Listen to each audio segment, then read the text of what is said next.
Mark 13? Yeah.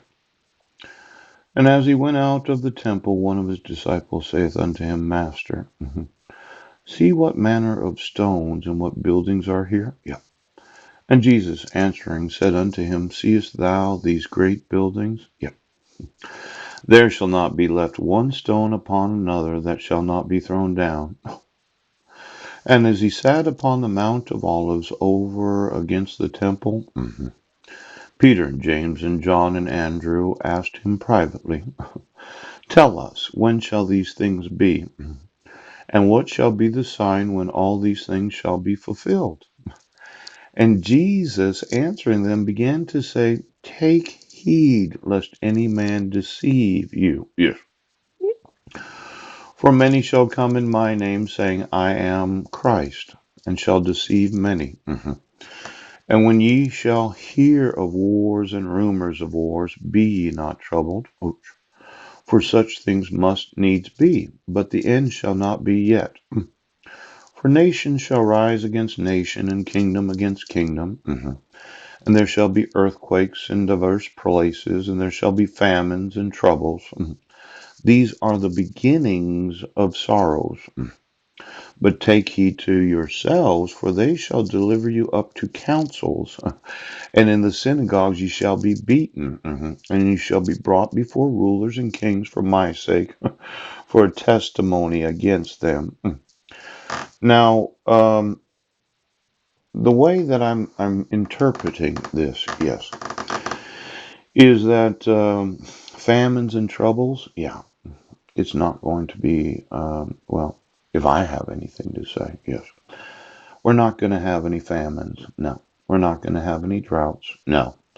We're not going to have a diminishing of the available fuel supply. Yes. And we're not going to use the nation for garbage. No. Now, for every time that we put garbage in the earth, it could be converted to electricity incinerators. Yeah. Or it could be used to manufacture various building products. And I'm sure that the end is not beginning. Yes, I don't like the beginning of these sorrows. In fact, during my time here on earth, I don't want there to be any more sorrows. Now, after I die, approximately 70 years from now, because I plan on having a family, yes, and I want to work out an hour a day, 6 days a week, yes, and I want to eat healthy food and drink fresh water, yes, and I want to produce electricity.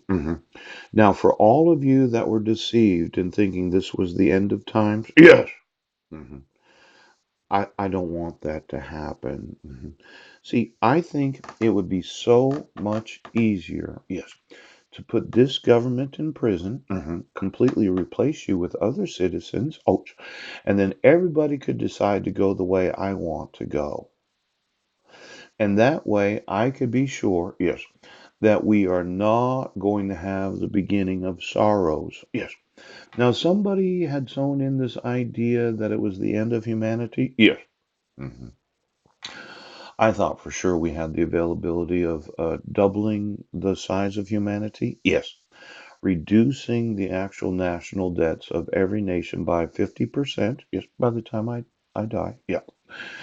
And having a better quality of life for every citizen of the world. Mhm. Now, I know a lot of the employees of these various retailers that are feeling the pinch of the online retailers. Yeah. There's the possibility that where you used to work, I could purchase it at a very reasonable price. And then I could convert those locations to a nice place where elementary, junior high, maybe from the age of 11 or 12 to 18 years old, where they could go learn indoor sports. Right. And then when you graduate from high school, you'd have all this knowledge of the indoor sports. Yes. See, most high schools, they focus on outdoor sports. Yes. Football, basketball, baseball. Yes. They might have some volleyball teams, though I don't think they really have male volleyball teams. Usually it's female volleyball teams. Yes. But the school districts are not able to provide locations where you as a student could learn indoor sports. Yeah. Now, wouldn't it be good to have hundreds of thousands, could be millions of square feet? Yes, where you could actually get involved in indoor sports because the school districts cannot afford the indoor sports. Now, I know you have gymnasiums. Okay, basketball's an indoor sport. Yes. But it seems that we have a focus on certain sports, not understanding the importance of the availability. Well, you might not think badminton's a really important sport, but for those that play it, it's important. Yes, it is. You might not think fencing is important for those that do fence. It is important to them. Yeah, and I'm sure there's quite a few other indoor sports that could be available to the students of public schools. It's kind of like a boys and girls club, but it's not.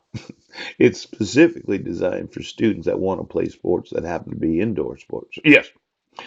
Now, taking heed of yourselves. Right. They shall deliver me up to the council. Oh.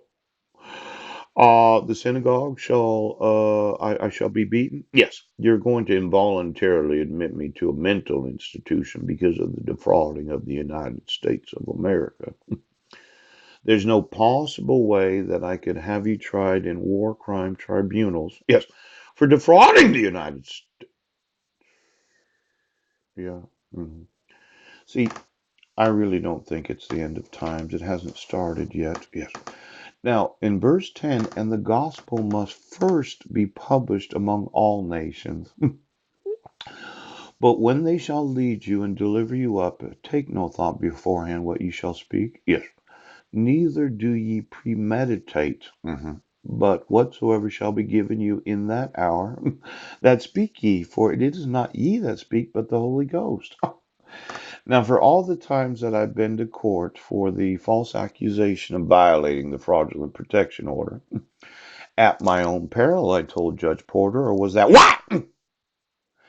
Well, I was not given any due process. Yes, there was no personal service or service by publication because I don't have an address. Yeah, yeah, yeah.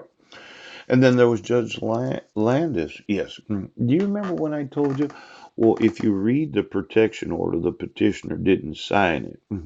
Now, it is a requirement of law to be able to issue a permanent protection order. Yeah. That the petitioner does have to appear in court. It is not at the discretion. In fact, I began to do some research last night on what is known as capricious, arbitrary, and the discretion of the court. Yes. It does seem very capricious and arbitrary of the court. Yes. To refuse, Brent, right now.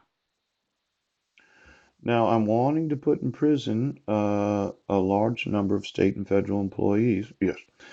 And when I think about the capricious and arbitrary use of the judicial system of the United States, it does look like a war crime, Brent, to issue court orders where there's a forgery of the ex officios. Yeah. To use look-alike employees of the court, yes. And then to decide that you're just not going to enforce the requirements of the law. Now, I'm really going to want my sons today, and I want to talk to Marilyn about some giving that I'd like her to do. I thought I would suggest to her how I like to receive.